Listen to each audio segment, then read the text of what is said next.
Why do so many people love the Sun and Moon?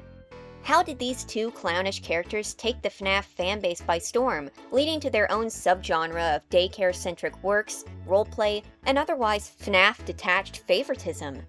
Today, I'm going to try to answer that.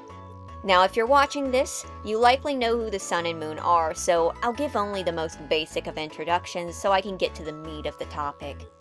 The Daycare Attendant is a jester-themed animatronic stationed in the Superstar Daycare at Freddy Fazbear's Mega Pizzaplex, introduced in Fnaf Security Breach. The Daycare Attendant's main gimmick is that he is comprised of two separate personalities, the Sun and the Moon, and which one is in control is determined on whether or not the lights are on.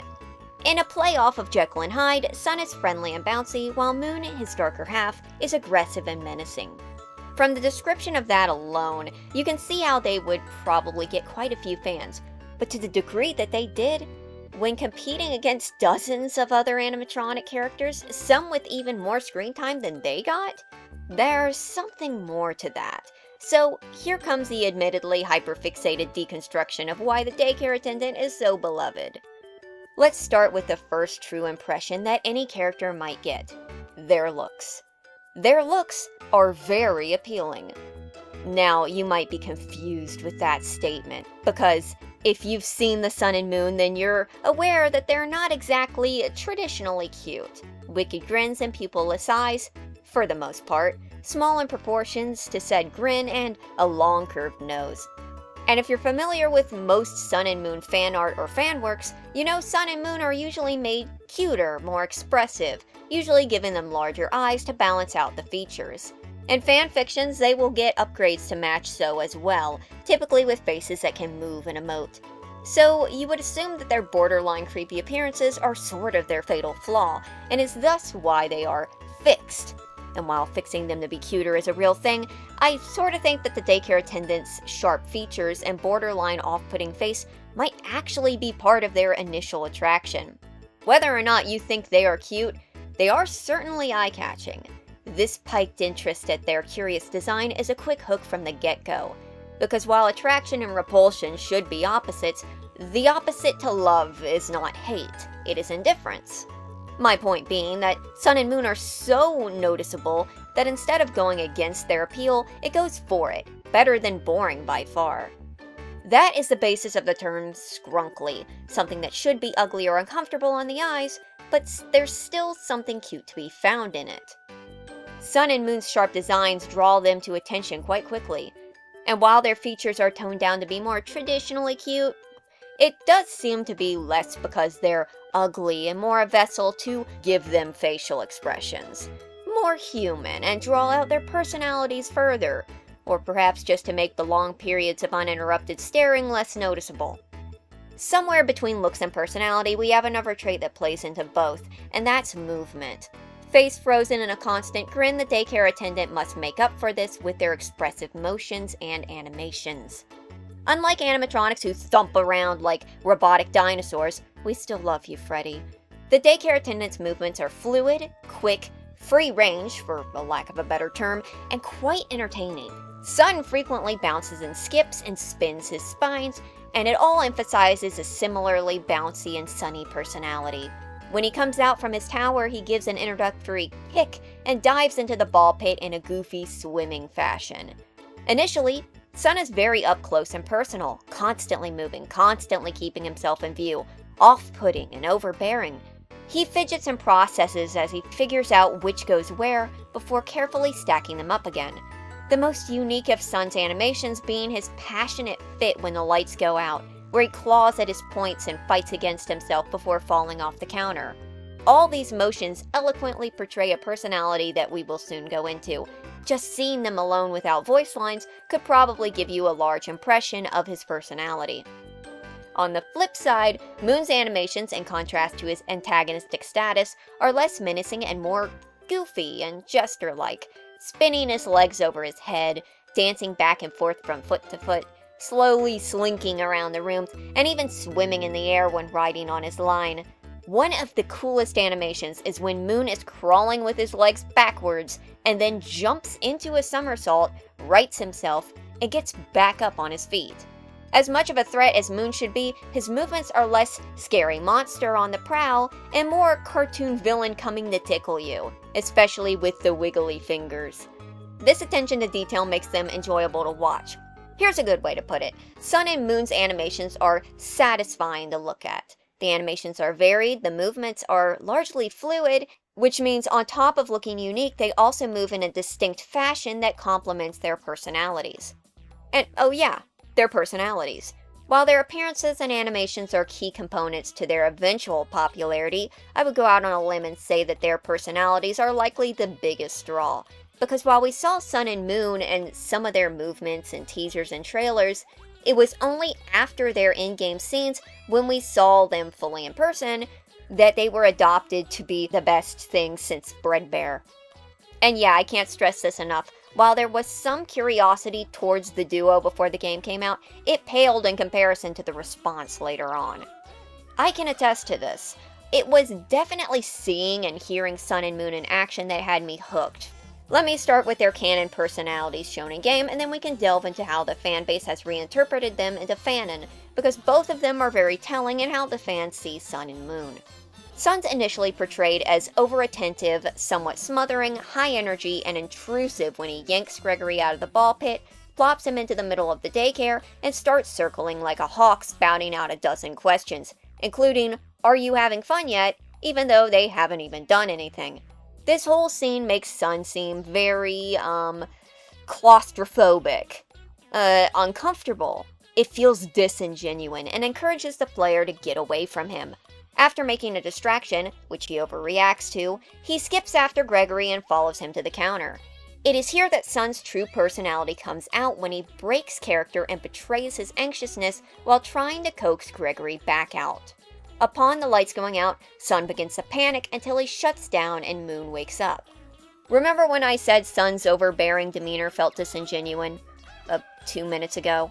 Well, it somewhat is. While Sun does come off as a devoted caretaker, one whose primary focus is to entertain and distract children above all else, he is frequently worrying about switching over to Moon, to the point where he takes a threatening tone with Gregory to get his point across.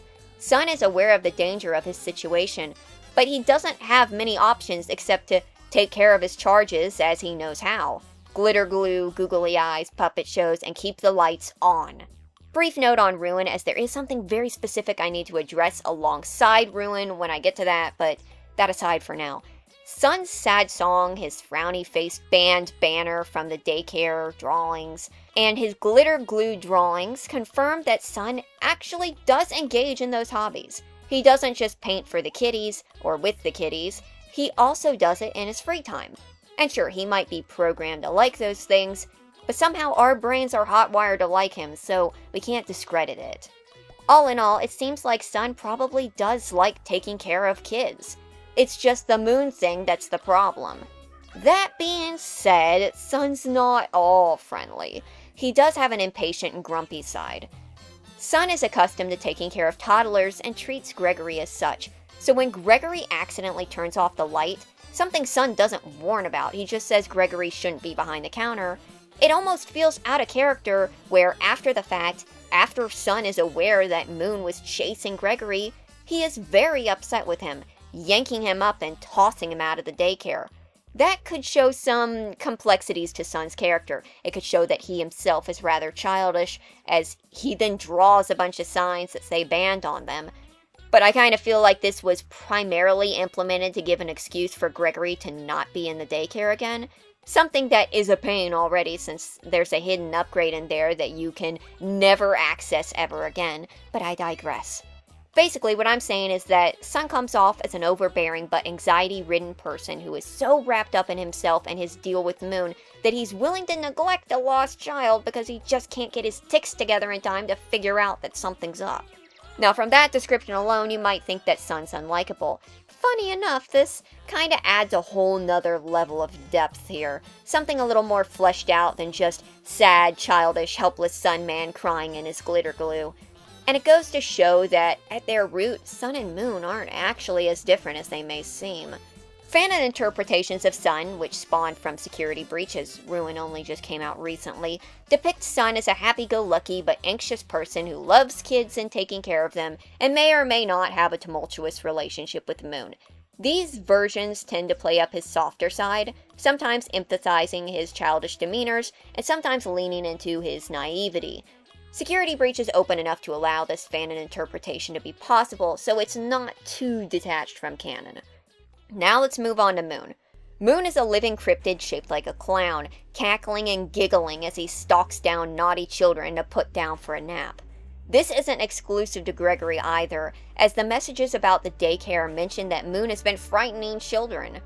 Though, notably, it doesn't mention him being physically rough with them, and though he chases Gregory, he is never shown grabbing him, even in his jump scares.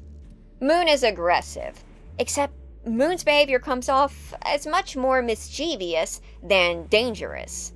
From his playful twirls and dances to his giggling, it's all very menacing, but when compared to the other animatronics, it is easy to read it as something a little less so. Let's look back at the jump scare for an example again. Animatronic jump scares usually involve grabbing, bared teeth, opening faces, grotesque features. In comparison, Moon's popping up, waggling his fingers, not directly touching, and simply seemingly scaring can be read as something much less intimidating. And this is likely part of the reason why, in Fanon interpretations, Moon tends to vary from hacked but usually nice when the virus isn't in play, and abrasive but underneath a sweetheart. Instead of following up on the Moon bad train of thought, the most commonly used idea seems to be that Moon is simply putting up this somewhat wicked and somewhat playfully clownish front, but is actually a sweeter person underneath. I think the usual plotline being that Moon is either burned out from being the bad guy or is using this behavior as a shield to not get hurt, or, again, is being hacked by a virus or controlled by Vanny.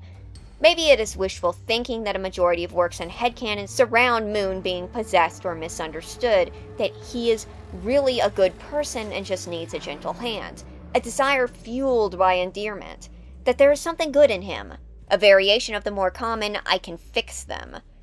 But if there is a softer Moon, then it's not shown or suggested in Security Breach.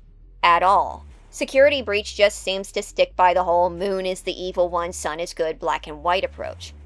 So, it's peculiar that in Ruin, Moon, who is still an antagonist, gets hints towards this softer Moon and further fleshing out of his circumstances. Firstly, Moon is given an edge of sympathy. Where initially Sun is suggested to be in pain whenever he flips to Moon, Moon was not shown to share this. Ruin outright states that he is in pain. He himself says so, both from being in the light and from turning back and forth and fighting for control, just like Sun was. We can see animations of him thrashing and fighting against the light, screaming, "No, Sun!" But in this new framing, it puts it into a new light, pun intended.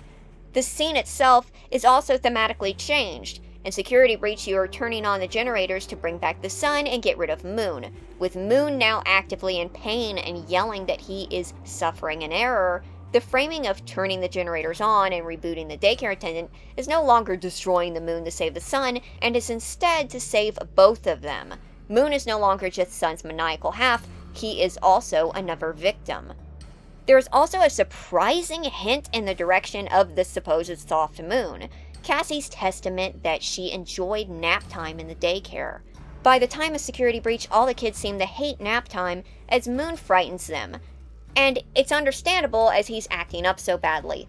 But Cassie's claim that she slept great in the daycare seems to imply that long ago, Moon might have not been like this. Since even if Moon didn't get on Cassie because she behaved, she likely would have been frightened seeing him intimidating other children. This single line holds a lot of weight, and it could lean into the idea that Sun and Moon, like the other Glamrocks, did have some tampering done to them. This would also perhaps line up with the gentle Moon depicted in the advertisements, and with the fact that Moon's plushies, both of them, show him with a blue and red eye, while Security Breach Moon has two red eyes, like something dark has taken over. Taking this into account, while these details could have always been intended, I believe they were added to soften up the Moon while keeping him in character from Security Breach. In a way, you have the cake and eat it too. Moon is still what he was, But now there's this silver lining that provides the possibility for there to have been a nicer moon at one time, opening up more possibilities. Before we move on to the next topic and off personalities, I should address that there is the belief that these Fanon beliefs might have stemmed fully from the Sun and Moon show. And while that is very popular, I was definitely seeing these patterns before the Sun and Moon show really picked up. That's not to say that the show didn't help solidify some of these ideas, but I would be hard-pressed to say they were the first. There were Sun and Moon fanfictions popping up mere hours after the game came out. At like 6 in the morning. Impressive. The Sun and Moon really stole the hearts of many for what they were. Shocking, right? Well, sort of. Sun and Moon's popularity as characters might have been a little surprising, but this community-wide or close to it accepted portrayal of specific characteristics towards animatronics isn't exactly new. Fnaf in general is not unused to interpretations, fanworks, and such humanizing the animatronics, starting as soon as the first game came out, and honestly being part of the reason the first game really built such a thriving fan base. Back then, it was a cast of 7: Freddy, Chica, Bonnie, Foxy, Golden Freddy, Mike Schmidt, and Phone Guy. And partially because of that, but mostly because they were haunted by human souls, people used to humanize the animatronics, giving them personality quirks and traits, even when at the time only Foxy really had any standout characterization, and that was just because he worked a little differently. Weirdly, there's been a lot more pushback on that in recent times, even though the animatronics are getting more personality than ever before, now being shown with behaviors beyond stagger around and smush anything purple. Apparently, the second they went from being ghosts to being clever AI, maybe, I am not me, suddenly there's a little bit of an argument to whether or not they can actually feel, though that's an argument for another day. But yeah, when Fnaf came out, part of the reason it got so big was through fan attachments to the original 7 characters, and as more animatronics came out and more plot points came out, this grew. This is where BB became a real menace, and where some characters got stereotypes that were then seemingly doubled down on when they had their full personalities added later on.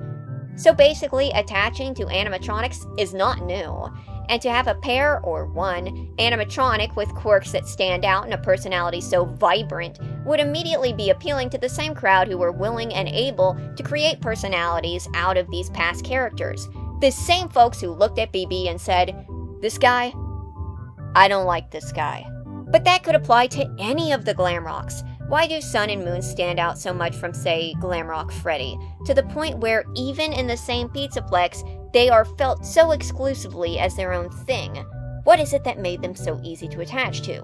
This is a part where I get in a little too deep, but just hear me out. It's sort of hard explaining what I'm thinking, and I know what I'm about to say is going to be majorly overthinking this, but hear me out for a little while.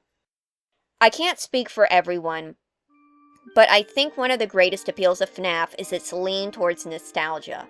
Not just Rockafire Explosion, Chuck E. Cheese nostalgia either, because I think a majority of the audience of Fnaf probably has heard of those places, but hasn't gone to them. It's that nostalgic liminal space longing, an empty bedroom with a lone dollhouse and lacy curtains looking out into the dark backyard, ABC carpet floors with yellow light shining over an old art room with colorful cartoon characters painted on the walls and forgotten. Places you have never been, but they unlock feelings, that longing to have been at one point, to have had that experience. It's like a soreness from a wound that might not even be there, the phantom pain for the soul. And though it seems so detached, I think this does play into these characters. There's a reason so many people gravitate towards the animatronics, the atmosphere, the characters like Sun and Moon so hard, and it is that intense desire to fulfill a childhood need, or even missing that feeling you once had. Sun and Moon are a strange middle ground. They are the Ronald McDonald we thought maybe was real. They are those cartoon characters come to life. The costumes is them. They are the living embodiment of the sepia tone and somewhat unsettling memories of a childhood long forgotten. There's no weird stranger beneath the suit. They are exactly what's on the tin. Except because of their flaws, their personality, their humanity, there comes some amount of connection. In a way, that means that the daycare attendants fill both needs. They are the caretaker, and they are the ones who need to be taken care of. They are the mascot of childhood, but they are also a sentient robot with the mind of a person. I noticed a lot of works emphasize the daycare attendant's size, even though they seem to be about the same height as Freddy, usually making them quite tall. This is pretty consistent, but not a constant.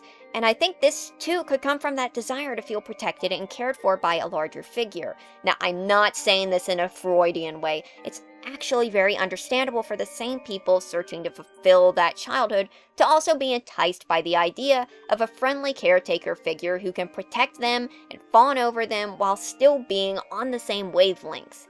This also explains why Moon is often made as misunderstood or brusque, but not evil. It not only makes him another protector, but it also makes him vulnerable. Sun is already vulnerable from the second we see him freak out at the desk. Moon having a secret side that is afraid to open up gives him an amount of humanity that levels out that desire. This might sound a bit weird, but when you sympathize with the character enough, you might like the idea of, in theory, being able to help them, especially when they suffer as much as these two. It's the whole whoopee thing, and there's nothing wrong with it. In fact, I find empathy, even if it's for a fictional character, to be a good thing. The ability to recognize and process someone else's plight is invaluable. Not to mention, a lot of us probably did learn empathy through kids' shows and the like, so we were brought up on this. But of course, it's not just those. On the opposite side, someone might not necessarily be looking for something childish. They're not looking to recapture childhood with kiddie stuff, and in that case, look no further because the Sun and Moon aren't children's mascots. They aren't cartoon characters made to teach toddlers their ABCs. They're sentient robots in a game series about death and ghosts, with dark themes and extensive lore. They're not really daycare clowns who take care of kids. They're characters with a much bigger story. They are, or at least Sun is, a gentle reprieve from the otherwise heavy tone surrounding everything else. So it's okay for you, someone who is not a little kid anymore, to like them. That sort of validation to like something childish because it's not actually childish, that might have something to do with it. It's definitely a thing, I know that much. And imagine someone who is the embodiment of that childhood, who may, without shame or judgment, encourage you to indulge in those things you left behind, like playing games and coloring. It is enticing, it feels safe and warm, and unreal. Of course, it could also just be the clownish jester thing. Clowns and jesters and bouncy individuals with bright giddy personalities that contrast with each other, those are always pretty appealing. So without the whole liminal space childhood thing, them just being clowns could very well be what makes them so interesting. But who knows? I'm just spitballing here. All I know is that a lot of people love the Sun and Moon. And I feel like Eclipse is the result of that love. I still believe the initial game Security Breach was supposed to have a daycare attendant shattering section. In fact, that would close the gap to how they got damaged in a similar way to the other ruined animatronics in Ruin, but didn't. But that ended up getting cut with some very weird circumstantial evidence surrounding it. But then the Eclipse appears, and he's sweet and gentle. A soft-spoken and lovable character who is the seemingly perfect blend of Sun and Moon, in a section that definitely feels like it might have been squeezed in with how oddly it's all set up. Specifically, the whole Cassie goes to Monty Golf, goes to the daycare, falls through the theater, and ends up back at Monty Golf thing, amongst other things. I don't think this is the shattered daycare attendant we might have been missing from Security Breach. I think Eclipse is the result of the fan reception to the Sun and Moon, as he quite literally is the culminative mix of the Sun's sweet and friendly demeanor and the Fanon's gentle moon. In fact, it's Ruin that retroactively goes and says that Cassie enjoyed her time at the daycare, both with the Sun and having pleasant nap times with the Moon. This basically goes back in and tells us that the daycare was a much more pleasant place than displayed in Security Breach, and with that aligns closer to that fan interpretation, even going so far as to go against the books, which say Moon's just evil because he's evil, and they used to work in a theater, but then got moved to the daycare, but it was never fixed. Yeah, Eclipse's existence, being the rebooted daycare attendant, kind of makes that shoehorned-in backstory in the Doki Doki literature knockoff with the voluptuous anime waifus suddenly seem less reliable. Well, that and the fact that it got DJ Music Man wrong, but I digress. My point is, Sun and Moon, the daycare attendant, one or two characters largely unimportant to the grand scheme of Security Breach's story, got a third act and a bittersweet but somewhat more hopeful ending, presenting the option of this new existence where Sun and Moon can become this gentle soul who, though somewhat disillusioned, seems to at least be a little more at peace with his current existence. No more pain. And no death, thank goodness. I was pretty certain Dayman and Nightman were going to get the mighty axe. Even if we don't see them again, we leave them in an open-ended state where any fans of the two can imagine what came next. That's better than death. I say this as a 9 fan, that is better than death. That was a long, drawn-out way of explaining this. Too long didn't listen. Sun and Moon balanced childhood nostalgia, human-like vulnerability, and quirky characteristics into a clownishly cool body with appealing animations. For years, Fnaf fans have been putting personalities and quirks like theirs onto animatronics who were elsewise given little characterization. And Sun and Moon came along and are the whole package. Everything about them appeals to the same folks who, I would argue, made Fnaf so popular over the years, regardless of age. And even if you don't like the Sun and Moon, I'm sure you can, to some extent, see why some might. In a way, even though it wasn't intended, the daycare attendant was wish fulfillment by design. So, no wonder they're so beloved. But that's just my theory on the matter. Thank you for watching.